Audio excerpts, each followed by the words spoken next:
Neymar, তুই আজকে বেশি মদ খাইছস? হ্যাঁ দাদা, হ্যাঁ অনেক বেশি মদ খেয়েছি। কেন জানো?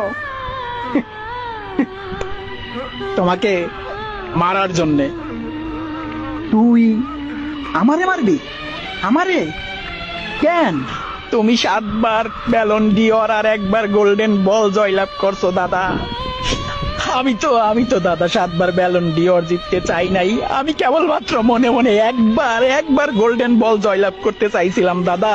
দেখো, সেই গোল্ডেন বলটাও তোমার পাশে রয়েছে দাদা। তুমি বেঁচে থাকলে আমি এটা জিততে পারবো না। তাই এখন আমি তোমাকে গুলি করে আমার আমার আমার আমার পথ পরিষ্কার করে ফেলবো দাদা। দাদা, পথ পরিষ্কার করবো দাদা। দাদা